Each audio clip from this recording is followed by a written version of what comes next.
Big pass உடைய watermelon star Diwakar சமீபத்துல பத்திரிகையாளர்கிட்ட பேசின வீடியோ தான் இன்னைக்கு சமூக வலைதளங்கள்ல வைரல் ஆயிட்டு இருக்கு.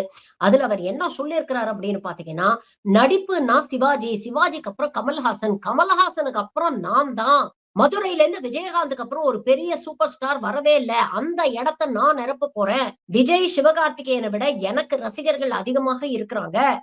ஆனா, என்னுடைய வளர்ச்சி பிடிக்காம, சினிமால நான் வளர்ந்துறக்கூடாது அப்படிங்கிறதுக்காக நெறைய பேர் என்ன சுத்தி சூழ்ச்சி பண்ணிட்டு இருக்காங்க. அதெல்லாம் முறியடிச்சு, நான் விஜயகாந்த் மாரி அடுத்த நடிகர் சங்க தலைவரா மாறி, த்ரிஷா மாரி ஒரு பொண்ண கல்யாணம் பண்ணுவேன். அப்படின்னு பேட்டி குடுத்திருக்கிறாரு. கேட்கும்போதே கொஞ்சம் எரிச்சலா தானே இருக்கு. புழுகலாம். ஆனா, அதுக்காக இப்படி ஏக்கர் கணக்குலயா போய் சொல்லுவ?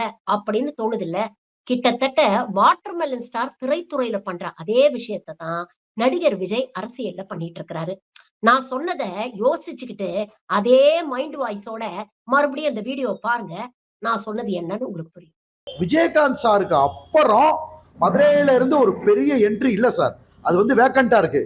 நடிகர் விஜயகாந்த் சாருக்கு அப்புறம் மதுரையில இருந்து ஒரு என்ட்ரி இல்ல. அந்த மீனாட்சி அம்மன், மதுரை மீனாட்சி அம்மனோட அருள்னால அந்த விஜயகாந்த் சார் விட்ட இடத்த நிரப்புறதுக்கே வாட்டர்மெலன் ஸ்டார் வந்திருக்கு சார்.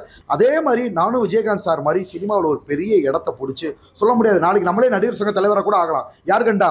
மதுரையில இருந்து வந்தவர் தானே நடிகர் சங்கத்துக்கு தலைவராக இருந்தார். நீங்க பார்த்துருக்கீங்களா? விஜயகாந்த் சார் மாதிரி ஓரளவு உடல் அமைப்பு, கொஞ்சம் ஆள் பாடியாக தான் நான் இருப்பேன். பார்க்குறவங்களாம் நிறைய பேர் விஜயகாந்த் சார் அந்த மாதிரி, சரத்குமார் சார் விஜயகாந்த் சார் மாதிரி இந்த மாதிரி ஒரு ஹீரோ பாடி லாங்குவேஜ் இருக்கு, அந்த மாதிரி நிறைய பேர் சொல்லுவாங்க. இப்போ உங்களுக்கு திருமணம் நீங்க போயிட்டு வந்துருக்கீங்க. இப்போ வந்து ஹீரோயின் இருக்காங்க. அந்த மாதிரி எந்த மாதிரியான ஹீரோயின் மாதிரி அமைப்புல பெண் உங்களுக்கு அமையணும்னு நீங்க நினைக்கிறீங்க? எனக்கா சார், திர்ஷா மேடம். ஆக்சுவலாக நாங்கள் ஸ்கூலில் படிக்கல இருந்தே திர்ஷா மேடம் ஹீரோயினாக நடிச்சிட்டு இருக்காங்க. திர்ஷா மேடம் மாதிரி ஒரு நல்ல ஒய்ஃப் அமைஞ்சா நல்லா இருக்குன்னு எனக்கு ஒரு ஆசை சார்.